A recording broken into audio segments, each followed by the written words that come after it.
दोस्तों, कोलकाता केस को सीबीआई ने सॉल्व कर लिया है। आज सुप्रीम कोर्ट में उसने जो अपनी स्टेटस रिपोर्ट लगाई है उसके मुताबिक अभी तक जो ये कयास लगाए जा रहे थे कि एक का काम है, दो का काम है, 5-10 का, यहाँ तक कि 35 लोगों के इसमें नाम आ रहे थे, तो ये सारा कुछ जो है आज जाके साफ हुआ। दूध का दूध, पानी का पानी साफ हो गया है। ट्रेनी डॉक्टर के साथ जो कुछ हुआ, एक एक करके उन्होंने अपना, उनके सुबह से लेकर शाम तक की जो दिनचर्या थी, उसके बाद शाम से लेकर उस दिन रात तक जिस समय उनके साथ एक घटना हुई थी, वह सब सीबीआई ने एक एक करके सुप्रीम कोर्ट के सामने रखा। और उसके मुताबिक जो भी उन्होंने कुछ कहा है, लगभग 99 पर यह केस जो है वो सॉल्व हो चुका है। उन्होंने डॉक्टरों से कहा है कि जो वो हड़ताल पर है अब अपने काम पर वापस आ जाए, क्योंकि इसमें जो है जो दोषी है उनको सजा दी जाएगी, उनको पकड़ा भी जा चुका है। तो इस तरीके से सीबीआई ने इसमें एक एक करके अपनी बातें बताई हैं सुप्रीम कोर्ट में। उसके अनुसार जो है सुबह जो संजय राय था और उसका एक दोस्त था, ये दोनों लोग मिलते हैं, दिन भर साथ में रहते हैं, क्योंकि 3 दिन बाद ये खड़गपुर से एक पुलिस वेलफेयर पार्टी से होकर आया था। और उसके बाद संजय राय अपने एक दोस्त से मिलता है जो कि सिविक वॉलंटियर वह भी था कोलकाता पुलिस के 4वीं बटालियन में। जब ये दोनों मिलते हैं उसके बाद जमकर दारू पीते हैं, और उसके बाद जैसे शाम होती है तो उनके दिल की जो हवस है वो उठती है, और उसके बाद वो जो है ये ऐसा कुछ करने की सोचते हैं। लेकिन जब हॉस्पिटल के बाहर इधर उधर ताड़ बाहर जाते हैं तो उसका जो दोस्त होता है संजय राय, वो कहता है कि सीधा सा इसका एक तरीका है कि चलो चलते हैं वहां पर एक सोनागाछी, जो कि कोलकाता का सबसे बड़ा रेड लाइट एरिया है, जहां पर 81 हज लड़कियां काम करती हैं। तो उसका दोस्त जो है कहता है चलो वहां चलते हैं। दोनों नशे की हालत में वहां पर जाते हैं। वहां पर आने के बाद जो संजय राय था वो बाहर ही खड़ा रहता है, और उसका दोस्त जो है वो अंदर जाता है। लेकिन अंदर से आने के बाद वो कहता है यार कुछ जमा नहीं, चलो कहीं और चलते हैं। उसके बाद वो लोग फिर एक चेतना इलाका है वहां पर जाते हैं, वहां भी एक रेड लाइट एरिया था, वहां पर जाता है एक कोठे पर। तो उसका दोस्त जाता है और फिर जो संजय रॉय होता है वह बाहर ही खड़ा होता है। अब वो बाहर क्यों खड़ा होता है, अंदर क्यों नहीं जाता, इसके बारे में जो उसे पूछा गया तो बोलता है कि एक बार मेरे पास पैसे नहीं थे। दोबारा जब पूछा गया तो बोला कि मैं वहां सब जाता नहीं हूं, लेकिन उसके दिल में जो मेन चीज था वो ये था कि जो भी मुझे कुछ करना है वो मुझे बाहर करना है, इन सब जगहों पर नहीं करना है। तो जब ये दोनों दोस्त वहां पर जाते हैं और उसका दोस्त दूसरी जगह भी अंदर जाता है, संजय राय बाहर खड़ा रहता है, वहां से वह फिर बाहर आता है, और उसके बाद फिर ये दोनों लोग वहां से चेतना से आते हैं हॉस्पिटल आने के बाद फिर हॉस्पिटल के पीछे जाते हैं, फिर जमकर वो लोग पीते हैं। और तब तक उनका ये तीसरी बार हो चुका था जब वो दोनों साथ में बैठ के बहुत सारा पी चुके थे। उसके बाद रात को 11 बजे बज जाते हैं, और इधर जो ट्रेनी डॉक्टर थी वह 36 घंटे के शिफ्ट पर थी। 36 घंटे के बाद रात हुई। रात को उनको जो है डिनर के लिए उन्होंने ऑर्डर किया, और डिनर में चिकन और रुमाली रोटी का उन्होंने ऑर्डर किया। उसके बाद अपने जो और दोस्त थे, स्टॉप थे, उनके साथ उन्होंने खाना खाया। नीरज चोपड़ा का मैच देख रही थी जो कि जेवलिन का फाइनल था। उस रात 8 अगस्त की रात को पूरा हिंदुस्तान जो है उनके स्वर्ण पदक जीतने की दुआएं कर रहा था। हालांकि स्वर्ण पदक वो नहीं जीत पाए, पाकिस्तान के अरस नदीम ने जीता, उन्होंने सिल्वर मेडल जीता, लेकिन जो है पूरा देश उनके लिए दुआएं कर रहा था। और उन्हीं दुआ करने वालों में से ट्रेनी जो डॉक्टर थी कोलकाता के आरजी कर मेडिकल कॉलेज की, वो भी शामिल थी, और उनके और दोस्त भी शामिल थे, या यूं कहे जो उनके डॉक्टर दोस्त थे वो भी शामिल थे। जब मैच खत्म होता है उसके बाद ये लोग फिर अपनी ड्यूटी पर लग जाते हैं। लेकिन ड्यूटी के बाद ऐसा होता है जब 36 घंटों का शिफ्ट होता है 4-5 डॉक्टरों की, वहां पर कुल मिलाकर 5 डॉक्टरों की नाइट ड्यूटी थी, तो एक एक करके वह लोग आराम करने की सोचते हैं। तो जो ये डॉक्टर होते हैं ट्रेनी, यह कहते हैं ठीक है मैं सेमिनार हॉल में जाती हूँ, वहां पर थोड़ा आराम करती हूँ। तो ये रात को वह आराम करने चली जाती हैं, और जो संजय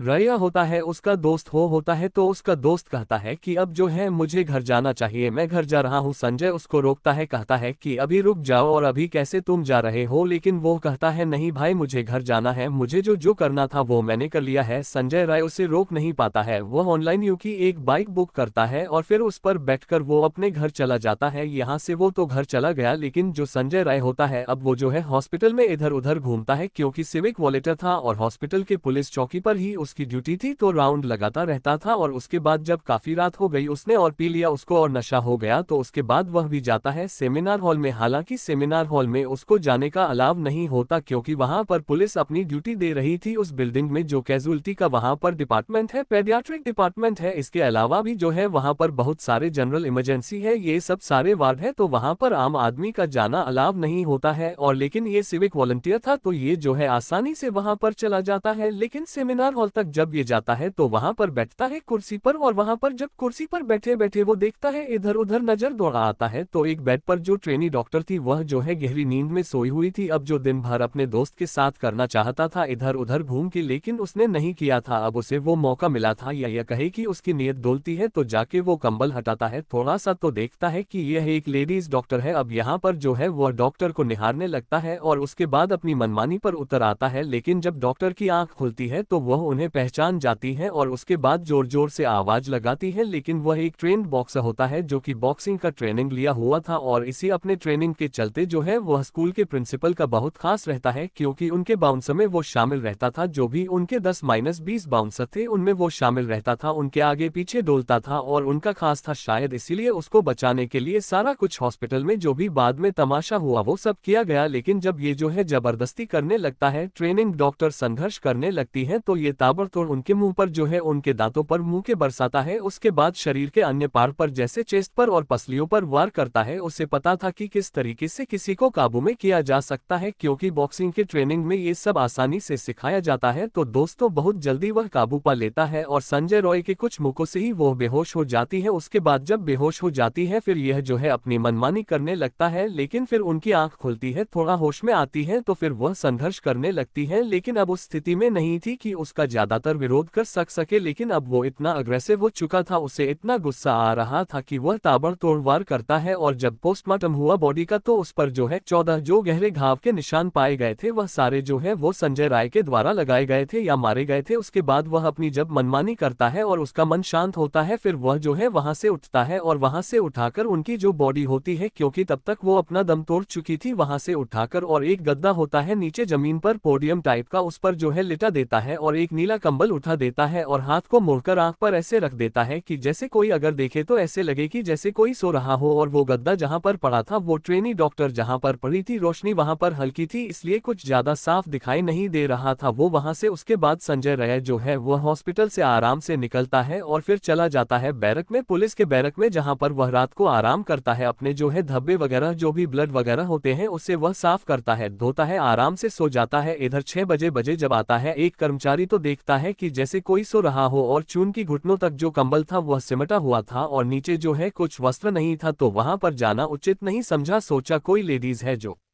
सो रही है, इनके कपड़े अस्त व्यस्त है, वह वहां तक जाना, पास तक जाना उचित नहीं समझता है और दूर से ही देखकर वो चला आता है। लेकिन फिर आधे घंटे बाद जब 6:30 बजे एक और स्टाफ जो है जूनियर डॉक्टर थे वह वहां पर जाते हैं तो वह वहां पर देखते हैं, जब दूर से देखते हैं तो उन्हें समझ में आ जाता है कि कोई ऐसे भी कैसे सो सकता है इस तरीके से और कपड़े हटे हुए हो। वह पास में धीरे धीरे जाता है तो फिर और चीजें देखता है, वहां पर लैपटॉप टूटा हुआ और वहां पर मोबाइल अब और सब कुछ वहां पर ऐसे लग रहा था कि जैसे क्या हुआ है वह समझ जाता है 1 मिनट में कि इन महिला के साथ, इन डॉक्टर के साथ जो है कुछ बहुत बुरा हुआ है। उसके बाद वह आता है बाहर, शोर मचाता है, उसके बाद पुलिस आती है और वहां पर जो है वह बॉडी को अपने कब्जे में लेती है। लेकिन दोस्तों एकमात्र आरोपी जो है सीबीआई ने अभी तक बताया है कि जो लेडीज डॉक्टर के नमूनों के साथ जो नमूने इकट्ठे किए गए थे, उनके जो सैंपल्स लिए गए थे उनमें जो है सिर्फ संजय राय का ही सैंपल्स पाया गया है। लेकिन आखिर संजय राय को बचाया क्यों जा रहा था, क्यों जो है कोलकाता पुलिस इसमें हीला हवाली कर रही थी, इतनी लेट लतीफी कर रही थी, क्यों जो है सबूत को मिटाने का प्रयास किया गया, क्यों जो है लेडी डॉक्टर के माता पिता से झूठ बोला गया कि पहले तबीयत खराब है, बाद में ये हुआ कि आपकी बेटी ने खुद ही अपनी जीवन लीला समाप्त की है। और उसके आने के बाद भी प्रिंसिपल उनसे मुलाकात नहीं करते हैं, वह कहते हैं मेरे ऑफिस में आकर उनके माता पिता मिले तो ये उनका उनके प्रति रवैया था। और जब मीडिया वहां पर जुड़ती है काफी हल्ला मचता है, फिर प्रिंसिपल संदीप घोष जो है वह जाते हैं वहां पर, लेकिन फिर भी वह उनके माता पिता से बात नहीं करते हैं। अब उनके मामले में जो खुलासा हुआ है कि वह क्या क्या करते थे संदीप घोष के बारे में, एक उसी हॉस्पिटल के जो डिप्टी सुपरिंटेंडेंट हुआ करते थे डॉक्टर अख्तर अली, उन्होंने जो खुलासे किए बहुत चौंकाने वाले किए हैं। उन्होंने कहा है कि जो संदीप घोष थे जो फर्स्ट ईयर के स्टूडेंट होते थे उनको जो है वो फेल करने की धमकी देते थे और सीनियर डॉक्टरों के द्वारा उनके साथ रैगिंग भी करवाते थे। जूनियर डॉक्टर को गेस्ट हाउस में बैठकर वह शराब पिलवाते और उनको जो है अपने खेमे में शामिल कर लेते थे और कुछ लोगों को उन्होंने वसूली के लिए इकट्ठा किया था और जो कि स्टूडेंट से पैसा वसूली करते थे, दुकानदार दुकानदारों से करते थे जो हॉस्पिटल के आसपास लगाते थे। इसके अलावा बहुत सी ऐसी भ्रष्टाचार और राजनीति वह करते थे और यहाँ तक कि खुलासा हुआ है कि जो गेस्ट हाउस में थे, जो जूनियर डॉक्टर थे प्रिंसिपल के लिए, ये सारे लोग जो है बाहर से लड़कियां भी मंगवाया करते थे अपने इस्तेमाल के लिए। इसके अलावा जो बॉडी होती थी, चाहे वो लावारिस हो चाहे वो उसका कोई वारिस हो, और जो कि उनके बिना परमिशन के उनके साथ कुछ किया नहीं जा सकता है पीएम में, लेकिन ये जो है उनको झांसे में रखकर उनके जानकारी के बगैर उसको जो बॉडी होते थे उनको वर्कशॉप में देकर दिया करते थे। क्योंकि जो प्राइवेट मेडिकल कॉलेज है वहां पर जो है बॉडी की कमी रहती है, क्योंकि जब भी कोई इंसिडेंट होता है तो लोग सरकारी हॉस्पिटल में ही लेकर आते हैं और वहां के मर्चरी में जो है वह बॉडी को रखा जाता है। लेकिन ये जो है ऐसे भी शो का इस्तेमाल करते थे जिनके परिजन जो है वहां पर बॉडी को लेने के लिए खड़े रहते थे। इसके अलावा जो लावारिस शो रहता था, जिसका की नियम है कि अगर 3 दिन या 5 दिन कोई उसका वारिस नहीं आया तो पुलिस जो है उसके धर्म के अनुसार वो नगरपालिका का जो है नगरपालिका की हेल्प लेते थे और उनके धर्म के अनुसार, चाहे वो हिंदू हो, मुस्लिम हो, सिख हो, ईसाई हो, उनके अनुसार उनको डिस्पोज करते थे या यूं कहे कि उनका क्रियाक्रम करते थे। लेकिन ये जब लावारिस कोई इस तरीके से सवा आता था हॉस्पिटल में तो संदीप घोष जो है डायरेक्ट उसको बेच ही देते थे प्राइवेट हॉस्पिटल को। इसके अलावा जो उनका सबसे बड़ा शौक था वो ये था कि वो कम उम्र की लड़कियों को अपने झांसे में लेते थे हॉस्पिटल में और उनके साथ वो उनका शोषण करते थे। ये सारी चीजें जो है वो डॉक्टर अख्तर अली ने बताया है और यह भी बताया है कि वह जो है उनका बहुत बड़ा राजनीतिक रसूख था, उनके ऊपर बहुत बड़े लोगों का जो संदीप घोष है उनके ऊपर हाथ होता है, इसीलिए वह अपनी पूरी मनमानी वहां पर कर रहे थे। दोस्तों, उस प्रिंसिपल के निर्दयता का या उसके जानवरपन का इससे भी अंदाजा लगा